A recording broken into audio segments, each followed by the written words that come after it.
Unscripted talk with শান্তদ্বীপের clips চ্যানেলে আপনাকে স্বাগত। এখানে আমরা বড় বড় পডকাস্টের ছোট ছোট অ্যান্ড ইনফরমেটিভ ক্লিপস আপনাদের দিয়ে থাকি। ব্ল্যাক ম্যাজিক আসলে কি? তন্ত্রে অধরামনায় বলে একটি বিষয় হয়, অর্থাৎ শিব 5 মুখে 5টা তন্ত্র বলেছেন। নিচের একটা গুপ্ত মুখ আছে, ঠিক আছে, নীলকণ্ঠ বস্ত্র, এটিকে অধরামনায় অধ বলা হয়, ঠিক আছে। অধ মানে যা মানুষকে অধঃপাতে নিয়ে যেতে পারে, ঠিক আছে, অধোগতি নিতে পারে। তা এই অধরামনায় তন্ত্রের অন্তর্গত ডামর প্রভৃতি তন্ত্র আছে। এই সমস্ত তন্ত্রের মধ্যে শাবর, ডামর, এই সমস্ত তন্ত্র আছে। এই সমস্ত তন্ত্রের মধ্যে আমরা সাধারণত এই মারণ, উচ্চাটন, বিদ্বেষণ, বশীকরণ, হ্যাঁ, এই যে ক্রিয়াগুলো আছে এগুলো পাই। এগুলোর লৌকিক ভার্সনও পাই, শাস্ত্রীয় ভার্সনও পাই। মানে মজার কথা হচ্ছে, এমন এমন তন্ত্র আছে যে তন্ত্রগুলো সম্পূর্ণ বাংলা ভাষায় লেখা। এমন মন্ত্র আছে পুরো বাংলা কবিতার মতো করে বলা। কিন্তু সেই মন্ত্রগুলো সম্পর্কে, মন্ত্রের শক্তি সম্পর্কে সন্দেহ করার কোনো অবকাশ নেই।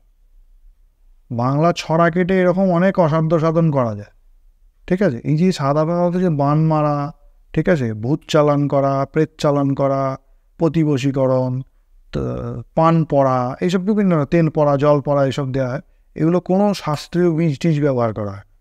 এক হচ্ছে দ্রব্যগুণ, যেটা এই ডামরতন্ত্র বা ইত্যাদির মধ্যে মূল, যেটা দ্রব্যগুণ। হ্যাঁ, ধরো আমি একটা কথা বলি, 7ই নক্ষত্রে যদি শ্মশানের মধ্যে পান গাছ থাকে, তার উপরে যদি বৃষ্টি হয়, ওই বৃষ্টির জল সমেত পান গাছকে থেঁতো করে, ঠিক আছে, ওই একই নক্ষত্রে জল পড়েছে এরকম হলুদের সাথে বেটে খাওয়াতে পারলে তোমার প্রতিবশীকরণ হবে। তার মন্ত্র হচ্ছে এই। আচ্ছা, কাইন্ড অফ টোটকা টাইপ না?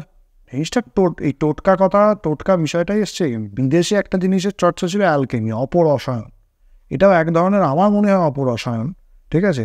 যে কিছু বস্তু, কিছু প্রাকৃতিক বস্তুকে এরকমভাবে ব্যবহার করা হলো, তার মধ্যে তিথি যোগ, নক্ষত্র যোগ, করণ ইত্যাদি মিলিয়ে বস্তুটা তোলা হলো। তোলার পর তার সঙ্গে কিছু অদ্ভুত মন্ত্রের প্রয়োগ করা হলো। এই মন্ত্র এবং বস্তু, এই দুটো জিনিসের প্রভাবের দ্বারা প্রতিবশীকরণ হবে বা তার কার্য সমাধা হবে।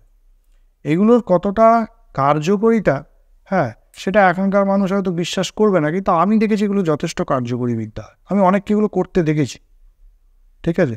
আমার নিজের মনেই এখনও সন্দেহ আছে যে এগুলো আদৌ শিবপ্রোক্ত কিনা, কিন্তু এগুলোর অব্যর্থ কাজ দেখে আমার মনে হয় এগুলো সত্যি, এগুলোও শিবের বলা।